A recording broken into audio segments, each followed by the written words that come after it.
एकमुठ होकर 2022 की इलैक्शन च उतरेगी और बहुत थोड़े दिनों तक सारा जिहड़ा आपसी जिहड़ा हैगा पार्टी के अंदरूनी जिहड़ी गलबात है वो खत्म होकर एक मंच पर होणगी।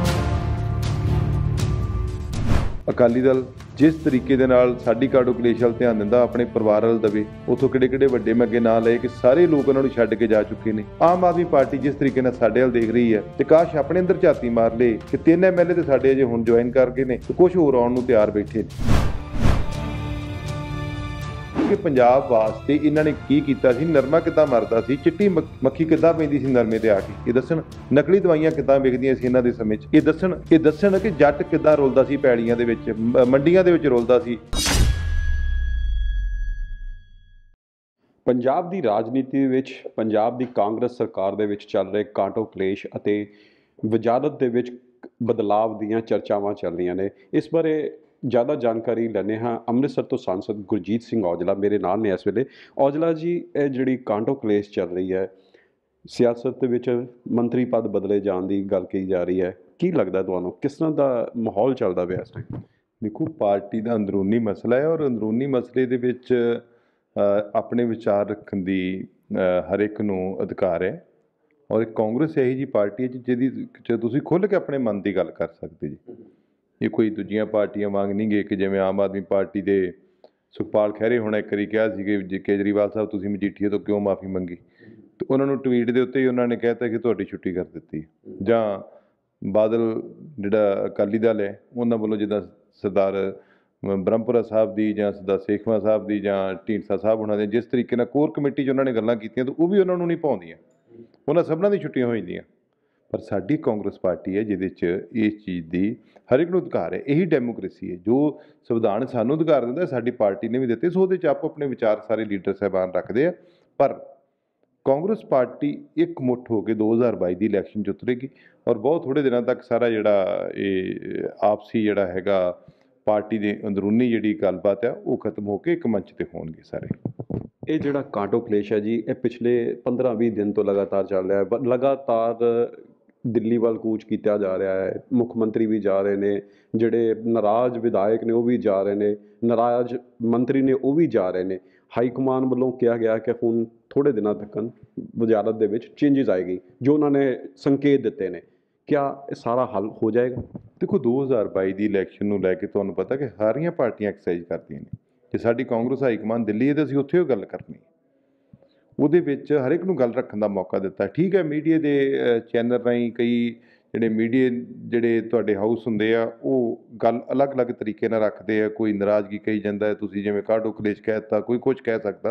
पर असीं समझदे कि सारे आपो अपने विचार रखे ने। MLA साहबान ने भी, मंत्री साहबान ने भी, जिहड़े सीनियर लीडर साहबान ने और सब तो लास्ट मुख मंत्री साहब ने भी। उन्होंने देखो, मुख मंत्री साहब ने जी 4.5 साल की कारगुजारी है जां हाईकमांड के नाल जिहड़ी गलबात 2022 नूं लैके करनी है, उन्हों का दिल्ली जाना तो सुभाविक है।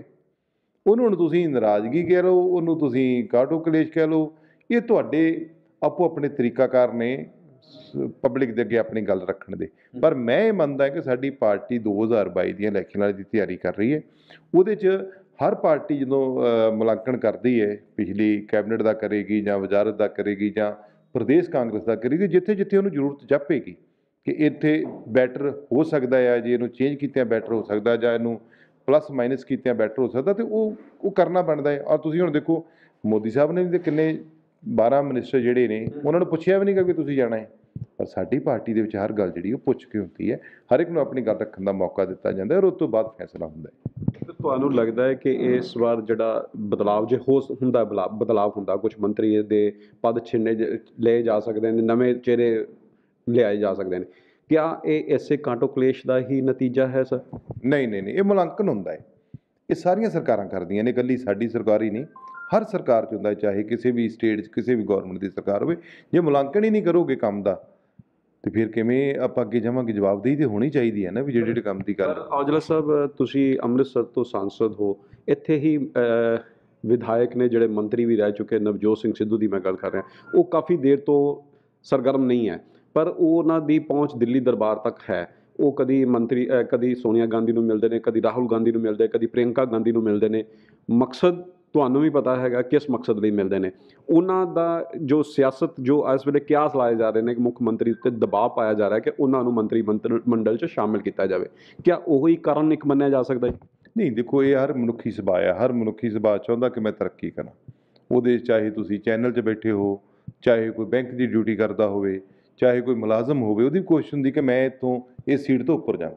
ਹੋ ਸਕਦਾ ਕਿ ਹੋਰ ਵੀ ਕਿਸੇ ਲੀਡਰ ਸਾਹਿਬਾਨ ਦੀ ਮਨ ਦੇ ਅੰਦਰ ਗੱਲ ਹੋਵੇ। ਤੁਸੀਂ ਕਿਹਾ ਕਿ ਉਹ ਪ੍ਰਿਅੰਕਾ ਜੀ ਨੂੰ ਮਿਲ ਰਹੇ ਆ, ਰਾਹੁਲ ਜੀ ਨੂੰ ਮਿਲ ਰਹੇ ਨੇ, ਸੋਨੀਆ ਜੀ ਨੂੰ ਮਿਲ ਰਹੇ ਨੇ। ਮੈਂ ਤੁਹਾਨੂੰ ਇਹੀ ਦੱਸਣਾ ਚਾਹੁੰਦਾ ਕਿ ਇਹ ਸਾਰੀ ਜਿਹੜੀ ਐਕਸਰਸਾਈਜ਼ ਹੈ, ਅਸੀਂ ਵੀ ਸਾਰੇ ਮਿਲਦੇ ਹਾਂ, ਪਰ ਉਹ ਕੀ ਹੈ ਕਿਉਂਕਿ ਵੱਡਾ ਚਿਹਰਾ ਨੇ, ਤੁਹਾਨੂੰ ਲੱਗਦਾ ਕਿ ਉਹ ਕਿਸੇ ਖਾਸ ਗੱਲ ਨਹੀਂ ਮਿਲ ਰਹੇ। ਮੈਂ ਵੀ ਮਿਲ ਕੇ ਆਇਆ, ਰਾਹੁਲ ਜੀ ਨੂੰ ਮਿਲੇ ਆ, ਪ੍ਰਿਅੰਕਾ ਜੀ ਨੂੰ ਵੀ ਮਿਲੇ ਆ, ਸੋਨੀਆ ਜੀ ਨੂੰ ਮਿਲੇ, ਸਾਰੇ ਇੱਦਾਂ ਸਾਡੇ ਲੀਡਰ ਮਿਲੇ ਨੇ। ਬਟ ਉਹਨਾਂ ਦੇ ਚਿਹਰਾ, ਉਹਨਾਂ ਦੇ ਤੁਹਾਡੀ, ਕਿਉਂਕਿ ਉਹ ਇੱਕ ਵੱਡਾ ਚਿਹਰਾ ਆ, ਉੱਤੇ ਨਿਗਾਹ ਮੀਡੀਆ ਦੀ ਜ਼ਰਾ ਜ਼ਿਆਦਾ ਚਲੀ ਜਾਂਦੀ ਹੈ। ਤਾਂ ਉਹ ਐਂ ਲੱਗਦਾ ਕਿ ਸ਼ਾਇਦ ਉਹ ਕਿਸੇ ਕੰਮ ਲਈ ਹੋ ਜਿੱਦਾਂ ਉਹਨਾਂ ਸਾਨੂੰ ਬੁਲਾ ਕੇ ਪੁੱਛਿਆ, ਉੱਦਾਂ ਉਹਨਾਂ ਨੂੰ ਵੀ ਬੁਲਾ ਕੇ ਪੁੱਛਿਆ ਹੋਏਗਾ, ਉਹਨਾਂ ਆਪਣੀ ਗੱਲਬਾਤ ਉੱਥੇ ਰੱਖੀ ਹੋਏਗੀ, ਔਰ ਉਸ ਤੋਂ ਬਾਅਦ ਜਿਹੜੇ ਫੈਸਲਾ ਪਾਰਟੀ ਕਰਨੀ ਹੈ ਉਹਦੀ ਸਾਰੇ ਜਿਹੜੇ ਇੰਤਜ਼ਾਰ 'ਚ ਨੇ, ਉਹ ਫੈਸਲਾ ਹੋਏਗਾ। ਪਰ ਜੇ ਅਸੀਂ ਗੱਲ ਅੰਮ੍ਰਿਤਸਰ ਦੀ ਕਰੀਏ, ਉਹ ਆਪਣੇ ਹਲਕੇ ਦੇ ਵਿੱਚ ਵੀ ਨਹੀਂ ਗਏ ਪਿਛਲੇ ਕਾਫੀ ਸਮੇਂ ਤੋਂ। ਉਹ ਆਪਣੇ ਹਲਕੇ ਦੇ ਵਿੱਚ ਵੀ ਲੋਕਾਂ ਦੇ ਕੰਮ ਨਹੀਂ ਹੋ ਰਹੇ ਉਹਨਾਂ ਦੇ, ਜਾਂ ਲੋਕੀ ਉਹਨਾਂ ਨੂੰ ਦੇਖਿਆ ਹੀ ਉਹਨਾਂ ਨੂੰ ਬੜੀ ਦੇਰ ਹੋ ਗਈ ਹੈ। ਕਿਆ ਤੁਸੀਂ ਨਹੀਂ ਕਹਿ ਸਮਝਦੇ ਕਿ ਨਵਜੋਤ ਸਿੰਘ ਸਿੱਧੂ ਨੂੰ ਉੱਪਰ ਮੀਟਿੰਗ ਕਰਨ ਤੋਂ ਪਹਿਲੇ ਆਪਣੇ ਹਲਕੇ ਵਾਲਿਆਂ ਨੂੰ ਮਿਲਣਾ ਚਾਹੀਦਾ, ਜਿਨ੍ਹਾਂ ਨੇ ਬੜੀਆਂ ਉਮੀਦਾਂ ਨੇ, ਬੜੀਆਂ ਖੁਆਇਸ਼ਾਂ ਦੇ ਨਾਲ ਕਿ ਉਹਨਾਂ ਨੂੰ ਜਿਤਾਇਆ ਸੀਗਾ? ਇਕੱਲੇ ਨਵਜੋਤ ਸਿੰਘ ਸਿੱਧੂ ਹੀ ਨਹੀਂ, ਮੈਂ ਸਮਝੂੰਗਾ ਜਿਹੜਾ ਬੰਦਾ ਵੀ ਚੁਣਿਆ ਜਾਂਦਾ ਉਹਦਾ ਫਰਜ਼ ਬਣਦਾ ਹੈ ਕਿ ਉਹ ਆਪਣੇ ਹਲਕਿਆਂ ਦੇ ਪ੍ਰਤੀ ਲੋਕਾਂ ਨਾਲ ਮੇਲ ਜੋਲ ਹੁਣ ਰੱਖੇ, ਔਰ ਉਹਨਾਂ ਦੀ ਗੱਲਬਾਤ ਸੁਣੇ। ਕੋਈ ਛੋਟੇ ਛੋਟੇ ਮੁਸ਼ਕਲਾਂ ਹੁੰਦੇ ਆ, ਹਰ ਕੋਈ ਚਾਹੁੰਦਾ ਅੱਜ ਦੇ ਯੁੱਗ ਦੇ ਵਿੱਚ ਕਿ ਮੇਰੀ ਲੀਡਰ ਨਾਲ ਸਿੱਧੀ ਗੱਲ ਹੋਵੇ, ਉਹ ਵਿੱਚ ਵਿਚੋਲੇ ਵੱਲ ਨੂੰ ਪਸੰਦ ਹੀ ਨਹੀਂ ਕਰਦਾ। ਅਸੀਂ ਵੀ ਹੁਣ ਇੱਥੇ ਬੈਠੇ ਹਾਂ ਸਵੇਰ ਦੇ, ਡੇਲੀ ਮਤਲਬ ਕੋਸ਼ਿਸ਼ ਕਰਦੇ ਜਿੰਨਾ ਚਿਰ ਅੰਮ੍ਰਿਤਸਰ 'ਚ ਹੋਈਏ ਕਿ 10-12 ਘੰਟੇ, 8-10 ਘੰਟੇ 2 ਦਿਨਾਂ ਦੇ ਵਿੱਚ ਵੰਡ ਕੇ ਬਹਿ ਕੇ ਤੇ ਲੋਕਾਂ ਦੀਆਂ ਮੁਸ਼ਕਲਾਂ ਸੁਣੀਆਂ ਜਾਣ। ਸੋ ਜਿੱਥੋਂ ਤੱਕ ਨਵਜੋਤ ਸਿੰਘ ਸਿੱਧੂ ਦੀ ਗੱਲ ਹੈ, ਕਿਉਂਕਿ ਉਹਨਾਂ ਦਾ ਇੱਕ ਸਿਸਟਮ ਬਣਾਇਆ ਉਹਨਾਂ ਆਪਣੇ ਆਫਿਸ ਦਾ ਕਿ ਉਹਨਾਂ ਦੇ ਥੱਲੇ ਕਾਉਂਸਲਰ ਕੰਮ ਕਰਦੇ ਨੇ, ਉਹਨਾਂ ਦੇ ਪੀਏ ਕੰਮ ਕਰਦੇ ਨੇ। ਮੇਰਾ ਖਿਆਲ ਉਹਨਾਂ ਨੇ ਆਪਣੇ ਤਰੀਕੇ ਦੇ ਨਾਲ ਹਲਕਾ ਚਲਾਇਆ ਹੈ। ਉਹਦੇ ਬਾਰੇ ਉਹੀ ਜਵਾਬ ਜ਼ਿਆਦਾ ਦੇ ਸਕਦੇ ਮੇਰਾ ਖਿਆਲ ਬੈਟਰ। ਉਹ ਕਿਸ ਕਪੈਸਿਟੀ ਦੇ ਵਿੱਚ ਹਲਕੇ 'ਚ ਨਹੀਂ ਆ ਰਹੇ, ਜਾਂ ਕਿਸ ਕਪੈਸਿਟੀ ਦੇ ਵਿੱਚ ਉਹਨਾਂ ਦੇ ਸਾਰੇ ਜਿਹੜੇ ਕੰਮਕਾਜ ਆ ਹੋ ਰਹੇ ਜਾਂ ਨਹੀਂ ਹੋ ਰਹੇ, ਇਹ ਜ਼ਿਆਦਾ ਮੇਰਾ ਖਿਆਲ ਉਹ ਜ਼ਿਆਦਾ ਇਹਦੇ ਬਾਰੇ ਤੁਹਾਨੂੰ ਜਾਣਕਾਰੀ ਦੇ ਸਕਦੇ। ਪਰ ਮੈਂ ਇਹ ਜ਼ਰੂਰ ਕਹੂੰਗਾ ਕਿ ਹਰ ਇੱਕ ਨੂੰ ਹੀ ਜਿਹੜਾ ਬੰਦਾ ਵੀ ਚੁਣਿਆ ਜਾਂਦਾ, ਚਾਹੇ ਸਰਪੰਚ ਹੋਵੇ, ਚਾਹੇ MLA ਹੋਵੇ, ਚਾਹੇ MP ਹੋਵੇ, ਉਹਨਾਂ ਦਾ ਜਿੱਥੇ ਬਾਕੀ ਕੰਮ ਕਰਨ ਦੀ ਉਹਨਾਂ ਦੀ ਡਿਊਟੀ ਹੈ, ਨਾਲ ਦੀ ਨਾਲ ਹਲਕੇ ਦੇ ਪ੍ਰਤੀ ਵੀ ਉਹ ਨਿਭਾਉਣੀਆਂ ਪੈਂਦੀਆਂ ਨੇ ਡਿਊਟੀਆਂ ਸਾਰੀਆਂ। ਪਰ ਜੇ ਅਸੀਂ ਰਾਜਨੀਤੀ ਦੀ ਗੱਲ ਕਰੀਏ, ਜਿਸ ਤਰ੍ਹਾਂ ਪੰਜਾਬ ਦੇ ਵਿੱਚ ਇਸ ਵੇਲੇ ਸਰਕਾਰ ਚੱਲ ਰਹੀ ਹੈ, ਜਿਸ ਤਰ੍ਹਾਂ ਕਾਟੋ ਕਲੇਸ਼ ਮੈਂ ਗੱਲ ਕਰ ਰਿਹਾ ਸੀ ਪਹਿਲੇ ਵੀ ਚੱਲ ਰਿਹਾ ਹੈ ਆਪਸ ਦੇ ਵਿੱਚ, ਉਹਦਾ ਸਿਆਸੀ ਲਾਹਾ ਰਹਿ ਰਹੀਆਂ ਆਪੋਜੀਸ਼ਨ ਪਾਰਟੀ। ਅਕਾਲੀ ਦਲ ਬਾਰ-ਬਾਰ ਕਹਿ ਰਿਹਾ ਹੈ, ਅਕਾਲੀ ਦਲ ਅੱਗੇ ਆ ਰਿਹਾ ਹੈ, ਕੇਜਰੀਵਾਲ ਦੀ ਪਾਰਟੀ ਅੱਗੇ ਆ ਰਹੀ ਹੈ, ਸ਼੍ਰੋਮਣੀ ਅਕਾਲੀ ਦਲ ਆ ਰਿਹਾ ਹੈ। ਉਹਨਾਂ ਦੇ ਵਿਰੋਧ ਨੂੰ ਕੀ ਦੇਖਦੇ ਹੋ? ਕਿਸ ਤਰ੍ਹਾਂ ਤੰਜ ਨੂੰ ਕਿਸ ਤਰ੍ਹਾਂ ਦੇਖਦੇ ਹੋ? ਨਹੀਂ, ਤੰਜ ਦੇਖੋ, ਉਹ ਤੇ ਤੁਸੀਂ ਮੈਂ ਕਿਉਂਕਿ ਇਹਨੂੰ ਕਹਿ ਲਓ ਕਿ ਇਲੈਕਸ਼ਨ ਦਾ ਸਮਾਂ ਹੈ, ਚੋਣਾਂ ਦਾ ਸਮਾਂ ਹੈ, ਅਤੇ ਹਰ ਇੱਕ ਬੰਦੇ ਨੇ ਆਪਣੀ ਗੱਲ ਰੱਖਣੀ ਹੁੰਦੀ ਹੈ। ਅਤੇ ਸਾਨੂੰ ਚੰਗਾ ਕਹਿ ਕੇ ਤੇ ਆਪਣੀ ਸਟੇਜ ਤੋਂ ਨਹੀਂ ਨਾ ਭਾਸ਼ਣ ਦੇਣਗੇ।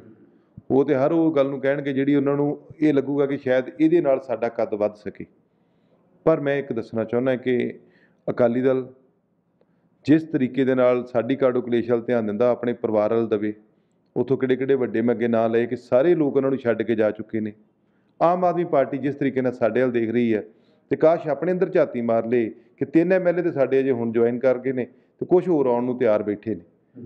ਸੋ ਇਹ ਚੀਜ਼ਾਂ ਆਪਣੇ ਅੰਦਰ ਝਾਤੀ ਮਾਰਨੀਆਂ ਚਾਹੀਦੀਆਂ, ਬਜਾਏ ਕਿ ਕਿਸੇ ਵੱਲ ਉਂਗਲ ਕਰਨ ਦੀ ਬਜਾਏ। ਹਾਂ, ਲੋਕਤੰਤਰ ਤਰੀਕਾ ਹੈ, ਡੈਮੋਕ੍ਰੇਸੀ ਨਾਲ ਤੁਸੀਂ ਰਾਜਨੀਤੀ ਕਰੋ, ਕੁਛ ਸਾਡੀਆਂ ਉਣਤਾਈਆਂ ਤੁਸੀਂ ਦੱਸੋ, ਅਸੀਂ ਆਪਣੀ ਗੱਲ ਅਸੀਂ ਪਬਲਿਕ ਅੱਗੇ ਰੱਖਾਂਗੇ, ਅਸੀਂ ਆਪਣੀਆਂ ਪ੍ਰਾਪਤੀਆਂ ਵੀ ਦੱਸਾਂਗੇ, ਅਤੇ ਤੁਹਾਡੀਆਂ ਉਣਤਾਈਆਂ ਵੀ ਚੇਤੇ ਕਰਾਵਾਂਗੇ। ਅਕਾਲੀ ਦਲ ਬਾਦਲ ਨੇ ਜਿਸ ਤਰੀਕੇ ਦੇ ਨਾਲ ਸਾਥ ਦਿੱਤਾ ਹੈ ਇਹ ਬਿੱਲ ਬਣਾਉਣ ਦੇ ਵਿੱਚ, ਉਹ ਕਿਸੇ ਤੋਂ ਛਿਪਿਆ ਨਹੀਂ ਹੈਗਾ। ਜਿਸ ਤਰੀਕੇ ਨਾਲ ਇਹਨਾਂ ਦੀ ਪ੍ਰੋੜਤਾ ਕੀਤੀ, ਕਿਸਾਨੀ ਬਿੱਲਾਂ ਦੇ ਜਿਹੜੇ 3 ਬਿੱਲ ਬਣੇ, ਜਿਹੜੇ ਕਿ ਇੱਕ ਕਿਸਾਨ, ਮਜ਼ਦੂਰ ਅਤੇ ਆਮ ਨਾਗਰਿਕ ਦੇ ਹੱਕਾਂ ਦੀ ਮਤਲਬ ਉਹ ਹੱਕਾਂ 'ਤੇ ਡਾਕਾ ਮਾਰਦੇ ਨੇ, ਉਹਦੇ ਵਿੱਚ ਸਪੈਸ਼ਲ ਇਹ ਬੀਬਾ ਹਰਸਿਮਰਤ ਕੌਰ ਜੀ ਬਾਦਲ ਜਿਹੜੇ ਸੀ ਉਹਦੇ 'ਚ ਕੈਬਨਿਟ 'ਚ ਹਾਜ਼ਰ ਸੀ। ਉਸ ਤੋਂ ਬਾਅਦ ਉਹਦੀ ਵਕਾਲਤ ਪੰਜਾਬ ਤੱਕ ਕੀਤੀ, ਮਿਨਿਸਟਰ ਲਿਆ ਕੇ ਪ੍ਰੈਸ ਦੇ ਸਾਹਮਣੇ ਬਿਠਾ ਕੇ ਉਹਦੀ ਵਕਾਲਤ ਕੀਤੀ। ਮਾਨਯੋਗ ਸਾਡੇ ਸਰਦਾਰ ਪ੍ਰਕਾਸ਼ ਸਿੰਘ ਜੀ ਬਾਦਲ, ਉਹਨਾਂ ਵੱਲੋਂ ਵੀ ਵੀਡੀਓ ਬਣਾ ਕੇ ਬਾਈਟ ਪਾਈਆਂ ਗਈਆਂ ਕਿ ਇਸ ਤੋਂ ਵਧੀਆ ਬਿੱਲ ਨਹੀਂ ਹੋ ਸਕਦੇ। ਅਤੇ ਇਹ ਕਿਸ ਮੂੰਹ ਨਾਲ ਗੱਲ ਕਰਦੇ ਨੇ ਅੱਜ?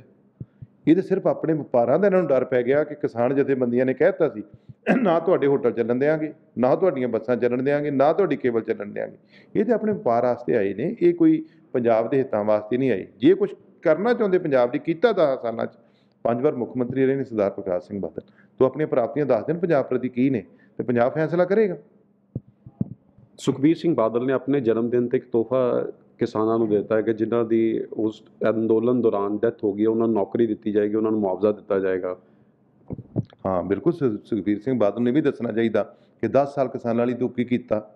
ਇਹ ਜਿਹੜੇ ਕਿਸਾਨ ਅੱਜ ਤੜਫ ਰਹੇ ਆ, ਇਹ ਤੁਹਾਡੀ ਮਿਹਰਬਾਨੀ ਨਾਲ ਹੀ ਇੱਥੋਂ ਤੱਕ ਗਏ ਨੇ। ਤੁਸੀਂ ਭਾਈਵਾਲ ਹੀ ਸੋ, ਤੁਸੀਂ ਉਹ ਬਿੱਲ ਪਾਸ ਕਰਾਉਣ ਵਾਲੇ ਜੇ।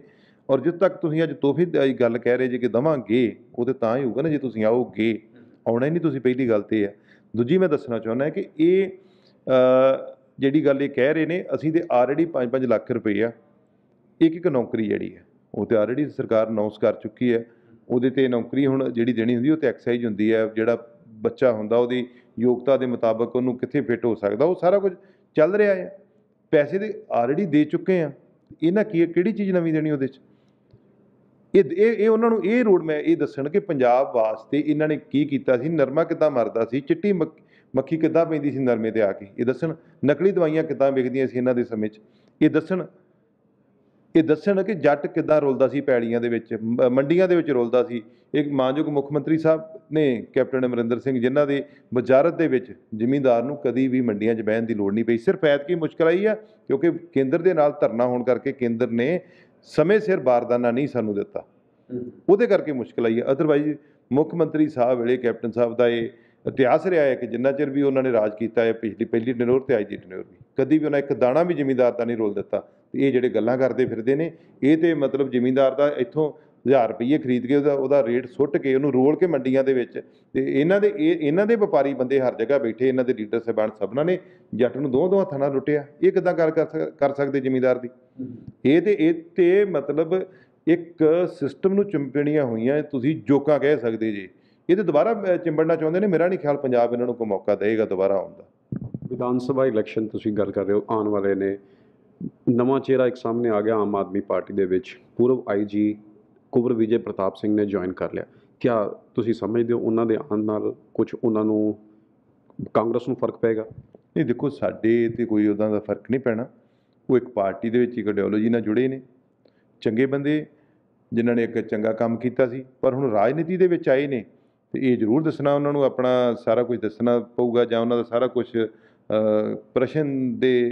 ਪ੍ਰਸ਼ਨ ਚਿੰਨ੍ਹ ਬਣ ਜਾਂਦਾ ਉਹਨਾਂ ਦੀ ਕਾਰਜਸ਼ੈਲੀ ਦੇ ਉੱਤੇ ਕਿ ਜਿਹੜਾ ਕੰਮ ਹੋਇਆ ਜਾਂ ਜਿਹੜੀ ਸਿੱਟ ਕੈਂਸਲ ਹੋਈ ਹੈ ਜਾਂ ਕੀ ਹੋਇਆ ਵਾ, ਉਹ ਸਾਰੀਆਂ ਚੀਜ਼ਾਂ ਜਿਹੜੀਆਂ ਨੇ ਉਹ ਉਹਦੇ ਘੇਰੇ ਹੇਠ ਆ ਜਾਂਦੀਆਂ ਨੇ। ਸੋ ਉਹਨਾਂ ਦਾ ਸਾਡੇ 'ਤੇ ਕੋਈ ਅਸਰ ਨਹੀਂ ਗਾ, ਕਿਉਂਕਿ ਅਸੀਂ ਕੰਮ ਕੀਤੇ, ਅਸੀਂ ਲੋਕਾਂ 'ਚ ਜਾਣਾ। ਸਾਡੀ ਪਾਰਟੀ ਦੀ ਆਈਡੀਓਲੋਜੀ ਦਾ ਤਾਂ ਉਹਨਾਂ ਦੀ ਪਾਰਟੀ ਆਈਡੀਓਲੋਜੀ ਦਾ ਬਹੁਤ ਫਰਕ ਹੈ। ਉੱਥੇ ਡਿਕਟੇਟਰਸ਼ਿਪ ਹੈ, ਸਾਡੀ ਡੈਮੋਕ੍ਰੇਸੀ ਹੈ। ਉੱਥੇ ਵਨ ਮੈਨ ਸ਼ੋ ਹੈ। ਕੇਜਰੀਵਾਲ ਜੀ ਨੂੰ ਪਸੰਦ ਜੇ ਤਾਂ ਠੀਕ ਹੈ, ਨਹੀਂ ਪਸੰਦ ਤੇ ਤੁਸੀਂ ਬਾਹਰ। ਖਹਿਰਾ ਸਾਹਿਬ ਦੀ ਮੈਂ ਅੱਗੇ ਉਦਾਹਰਨ ਦਿੱਤੀ ਹੈ।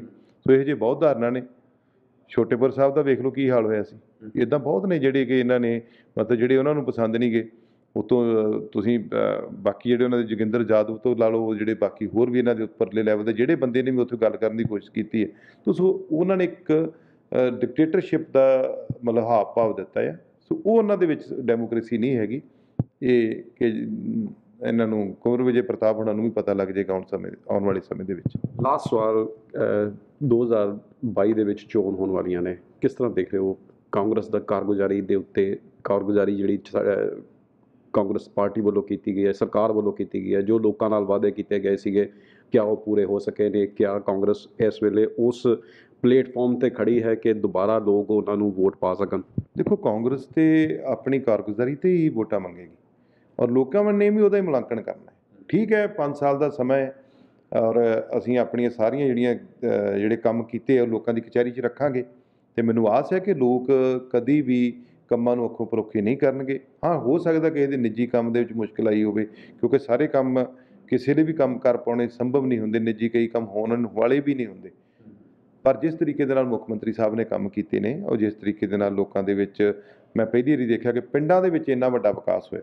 ਨਹੀਂ ਤਾਂ ਪਿੰਡਾਂ ਦੇ ਵਿੱਚ ਪਿਛਲੇ ਲੰਬੇ ਸਮੇਂ ਤੋਂ ਤੁਸੀਂ ਦੇਖਦੇ ਆਏ ਜੇ ਕਿ ਕਦੀ ਮਤਲਬ ਗਰਾਂਟਾਂ ਆਉਂਦੀਆਂ ਸੀ, ਖੁਰਦ-ਬੁਰਦ ਹੁੰਦੀਆਂ ਸੀ, ਪਰ ਐਤਕੀ ਫਸਟ ਟਾਈਮ ਹੈ ਕਿ ਪਿੰਡਾਂ ਦੇ ਵਿੱਚ ਵੱਡੇ ਪੱਧਰ 'ਤੇ ਵਿਕਾਸ ਹੋਇਆ। ਔਰ ਐਜੂਕੇਸ਼ਨ ਸਿਸਟਮ ਦੇ ਵਿੱਚ ਇੰਡੀਆ ਦੇ ਵਿੱਚ 1 ਨੰਬਰ 'ਤੇ ਸਟੇਟ ਨੂੰ ਲੈ ਕੇ ਆਉਣਾ, ਇਹ ਵੀ ਬਹੁਤ ਵੱਡੀ ਗੱਲ ਹੈ। ਗਰੀਬਾਂ ਦੀ ਜਿਹੜੀ ਪੈਨਸ਼ਨ ਵਧਾਉਣੀ, ਸਗਨ ਸਕੀਮ ਵਧਾਉਣੀ, ਕਿਸਾਨਾਂ ਦੇ ਕਰਜ਼ੇ ਮਾਫ਼ ਕਰਨੇ, ਗਰੀਬਾਂ ਦੇ ਕਰਜ਼ੇ ਮਾਫ਼ ਕਰਨ ਦੀ ਜਿਹੜੀ ਹੁਣ ਕਵਾਇਦ ਚੱਲ ਰਹੀ ਹੈ, ਮੇਰੇ ਕੋਲ ਵੀ ਛੇਤੀ ਜਲਦੀ ਸਾਹਮਣੇ ਆ ਜਾਣੀ ਹੈ। ਔਰ ਹਮੇਸ਼ਾ ਹੀ ਕਾਂਗਰਸ ਪਾਰਟੀ ਜਿਹੜਾ ਮਜ਼ਦੂਰ ਵਰਗ ਹੈ ਜਾਂ SC ਵਰਗ ਹੈ, ਉਹਨਾਂ ਨੂੰ ਹਮੇਸ਼ਾ ਹੀ ਨਾਲ ਲੈ ਕੇ ਚੱਲਿਆ। ਅੱਜ ਤੱਕ ਇਤਿਹਾਸ ਹੈ ਇੰਦਰਾ ਕਲੋਨੀਆਂ ਜਿਹੜੀਆਂ ਦਿੱਤੀਆਂ ਸੀ ਕਾਂਗਰਸ ਪਾਰਟੀ ਦੀ ਵੀ ਦੇਣ ਸੀ, ਜਦੋਂ ਗਰੀਬ ਲੋਕਾਂ ਨੂੰ ਦਿੱਤੀਆਂ। ਅਜੇ ਤੱਕ ਵੀ ਉਹਨਾਂ ਦੇ ਮਾਲਕਾਨਾ ਹੱਕ ਜਿਹੜੇ ਗਰੀਬਾਂ ਦੇ ਕੋਲ ਨੇ। ਇਹ ਪਾਰਟੀ ਹੈ ਐਤਕੀ ਵੀ ਜਿਹੜੇ ਪਲਾਟ ਸੀ ਛੋਟੇ ਛੋਟੇ ਕੱਟ ਕੇ ਗਰੀਬਾਂ ਨੂੰ ਦਿੱਤੇ ਗਏ ਨੇ। ਸੋ ਬਹੁਤ ਕੁਝ ਹੋ ਰਿਹਾ ਜਿਹੜਾ ਗਿਣਾਉਣ ਵਾਲਾ ਹੈ। ਕਿਤੇ ਜਿੱਦਣ ਅਸੀਂ ਪ੍ਰਾਪਤੀਆਂ ਦੀ ਗੱਲ ਕਰਾਂਗੇ, ਤੁਸੀਂ ਸਾਹਮਣੇ ਚੋਣ ਮੈਨੀਫੈਸਟੋ ਲੈ ਕੇ ਬੈਠੇ ਹੋ, ਉੱਥੇ ਬੈਠ ਕੇ ਗੱਲ ਕਰਾਂਗੇ ਤੇ ਜ਼ਰੂਰ ਤੁਹਾਨੂੰ ਸਾਰਾ ਇੱਕ ਇੱਕ ਚੀਜ਼ ਜਿਹੜੀ ਉਹ ਕਲੀਅਰ ਦੇਵਾਂਗੇ। ਬਾਕੀ ਜਿਹੜੇ ਕੋਈ ਮਸਲੇ ਨੇ ਉਹ 5 ਸਾਲ ਦਾ ਟਾਈਮ ਹੈ, 5 ਸਾਲ ਲਈ ਮੰਗਿਆ ਸੀ, ਉਹ ਤੋਂ ਪਹਿਲੋਂ ਅਸੀਂ 100% ਚੋਣ ਮੈਨੀਫੈਸਟੋ ਜਿਹੜਾ ਉਹਦਾ ਮਤਲਬ ਕੰਪਲੀਟ ਕਰਕੇ, ਐਲਾਨ ਜਿਹੜੇ ਕੀਤੇ ਸੀ ਉਹਨਾਂ ਨੂੰ ਕੰਪਲੀਟ ਕਰਕੇ ਲੋਕ ਕਚਹਿਰੀ ਜਾਵਾਂਗੇ। ਤੇ ਮੈਨੂੰ ਆਸ ਹੈ ਕਿ ਲੋਕ ਸਾਨੂੰ ਇਹਦਾ ਮੌਕਾ ਜਿਹੜਾ ਹੈ ਦੁਬਾਰਾ ਕਾਂਗਰਸ ਦੀ ਸਰਕਾਰ ਬਣਾ ਕੇ ਜ਼ਰੂਰ ਦੇਣਗੇ, ਕਿਉਂਕਿ ਕਾਂਗਰਸ ਸਰਕਾਰ ਹੈ ਜਿਹੜੀ ਸੈਕੂਲਰ ਸੋਚ ਰੱਖਦੀ ਹੈ, ਸੈਕੂਲਰ ਵਿਚਾਰਧਾਰਾ ਰੱਖਦੀ ਹੈ ਔਰ ਹਰ ਇੱਕ ਦਾ ਬਰਾਬਰ ਮਾਣ ਸਨਮਾਨ ਕਰਦੀ ਹੈ। ਕਦੀ ਜਾਤ 'ਤੇ, ਕਦੀ ਪਾਤ 'ਤੇ ਜਾਂ ਕਿਸੇ ਇਹੋ ਜਿਹੀਆਂ ਗੱਲਾਂ 'ਤੇ ਰਾਜਨੀਤੀ ਨਹੀਂ ਕਰਦੀ, ਕਿਉਂਕਿ ਸਾਡਾ ਸਮਾਜ ਦਾ ਵਖਰੇਵਾਂ ਇਸ ਤਰੀਕੇ ਦਾ ਬਣਿਆ ਹੋਇਆ, ਅੰਗ ਹੀ ਇਸ ਤਰੀਕੇ ਦਾ ਹੈ ਕਿ ਜਿੰਨਾ ਚਿਰ ਅਸੀਂ ਇਕੱਠੇ ਹੋ ਕੇ ਗੁਲਦਸਤਾ ਨਹੀਂ ਬਣਦੇ, ਉਹਨਾਂ ਚਿਰ ਅਸੀਂ ਸੋਹਣੇ ਨਹੀਂ ਲੱਗਦੇ। ਸੋ ਅਸੀਂ ਇੱਕ ਗੁਲਦਸਤੇ ਦੇ ਰੂਪ ਦੇ ਵਿੱਚ ਹਰੇਕ ਨੂੰ ਨਾਲ ਲੈ ਕੇ ਰੱਖਿਆ ਹੈ ਔਰ ਸਾਡੇ ਹਰ ਕਾਸਟ ਦਾ, ਹਰ ਇੱਕ ਧਰਮ ਦਾ ਜਿਹੜਾ ਵੀ ਹੈ ਕੋਈ ਇਨਸਾਨ ਹੈ, ਉਹ ਸਾਡੇ ਗੁਲਦਸਤੇ ਦਾ ਫੁੱਲ ਹੈ। ਸ਼ੁਕਰੀਆ ਜੀ, ਸ਼ੁਕਰੀਆ। ਸੋ ਇਹ ਸਨ ਗੁਰਜੀਤ ਸਿੰਘ ਔਜਲਾ, ਸਾਂਸਦ ਅੰਮ੍ਰਿਤਸਰ ਤੋਂ, ਜਿਨ੍ਹਾਂ ਨੇ ਦੱਸਿਆ ਹੈ ਕਿ ਆਪਣੀ 4.5 ਸਾਲ ਦੀ ਕਾਰਗੁਜ਼ਾਰੀ ਦਾ ਜਿੱਦਾਂ ਵੀ ਪੰਜਾਬ ਸਰਕਾਰ ਨੇ ਜੋ ਪ੍ਰੋਮਿਸ ਕੀਤੇ ਸੀ ਕਿ ਲੋਕਾਂ ਦੇ ਨਾਲ ਉਹ 5 ਸਾਲਾਂ ਦੇ ਵਿੱਚ ਅਸੀਂ ਪੂਰੇ ਕਰ ਲਾਂਗੇ ਔਰ ਕਚਹਿਰੀ 'ਚ, ਲੋਕਾਂ ਦੀ ਕਚਹਿਰੀ 'ਚ ਜਾਵਾਂਗੇ, ਲੋਕਾਂ ਅੱਗੇ ਅਰਜ਼ ਕਰਾਂਗੇ ਔਰ ਲੋਕ, ਉਹਨਾਂ ਨੂੰ ਆਸ ਹੈ ਕਿ ਲੋਕ ਉਹਨਾਂ ਨੂੰ ਮੁੜ ਜਗ੍ਹਾ ਦੇਗੀ ਔਰ ਮੁੜ ਉਹਨਾਂ ਨੂੰ ਸੱਤਾ ਦੇਗੀ ਔਰ ਮੁੜ ਤੋਂ ਕਾਂਗਰਸ ਸਰਕਾਰ ਬਣੇਗੀ। ਕੈਮਰਾ ਪਰਸਨ ਵਿਪਨ ਦੇ ਨਾਲ ਜੋਤੀ ਬਹਿਲ, ਦੈਨਿਕ ਸਵੇਰਾ ਟੀਵੀ, ਅੰਮ੍ਰਿਤਸਰ। ਅਲੀਸ਼ਾ ਬੇਗਮ, ਇੱਕ ਔਰਤ ਦਾ ਦੁੱਖ ਇੱਕ ਔਰਤ ਹੀ ਸਮਝ ਸਕਦੀ ਹੈ। ਰੂਹਾਨੀ ਅਤੇ ਕਾਲੀ ਸ਼ਕਤੀਆਂ ਦੀ ਮਾਲਕਨ, ਦੁਨੀਆ ਦਾ ਸਭ ਤੋਂ ਚਮਤਕਾਰੀ ਇਲਮ ਮੇਰੇ ਕੋਲ ਹੈ। ਮੇਰੇ ਕੀਤੇ ਨੂੰ ਕੋਈ ਕੱਟ ਨਹੀਂ ਸਕਦਾ। ਕਾਲਾ ਇਲਮ ਕਰਨਾ ਅਤੇ ਤੋੜਨਾ ਹਰ ਇੱਕ ਦੇ ਵੱਸ ਦੀ ਗੱਲ ਨਹੀਂ। ਪਰੇਸ਼ਾਨੀ ਜਿਵੇਂ ਲਵ ਮੈਰਿਜ, ਪਤੀ ਪਤਨੀ 'ਚ ਝਗੜਾ, ਸੌਤਨ ਦੁਸ਼ਮਣ ਤੋਂ ਛੁਟਕਾਰਾ, ਤਲਾਕ ਕੇਸ, ਬੁਰੇ ਸੁਪਨੇ, ਵਿਦੇਸ਼ ਯਾਤਰਾ, ਬੁਰੀ ਸੰਗਤ ਜਾਂ ਨਸ਼ਾ ਛੁਡਾਉਣਾ, ਬਿਮਾਰੀ 'ਚ ਦਵਾ ਨਾ ਲੱਗਣਾ। ਵਸ਼ੀਕਰਨ ਇੱਕ ਸੱਚਾਈ ਹੈ। ਵਸ਼ੀਕਰਨ ਕਰਵਾਓ, ਮਨ ਚਾਹਾ ਪਿਆਰ ਪਾਓ। ਕੀ ਤੁਹਾਡੀ ਕਿਸਮਤ 'ਚ ਲੋਟਰੀ ਦਾ ਯੋਗ ਹੈ ਜਾਂ ਨਹੀਂ? ਸੱਚਾਈ ਜਾਣੋ। ਲੋਟਰੀ ਨੰਬਰ ਪਾਓ, ਭਾਵੇਂ 649 ਹੋਵੇ ਜਾਂ ਲੋਟੋ ਮੈਕਸ। 11 ਘੰਟੇ 'ਚ ਕਰਵਾਓ ਹਰ ਪਰੇਸ਼ਾਨੀ ਦਾ ਹੱਲ ਘਰ ਬੈਠੇ। ਅਸ਼ਟਾਮ ਪੇਪਰ ਤੇ ਲਿਖ ਕੇ ਲਵੋ ਕੰਮ ਦੀ ਗਾਰੰਟੀ। ਜਾਂ ਕਹਿਣੇ ਤੋਂ ਬਾਹਰ ਹੈ, ਤੁਰੰਤ ਸੰਪਰਕ ਕਰੋ। ਤੁਹਾਡੀ ਹਰ ਗੱਲ ਗੁਪਤ ਰੱਖੀ ਜਾਵੇਗੀ। ਅਲੀਸ਼ਾ ਬੇਗਮ।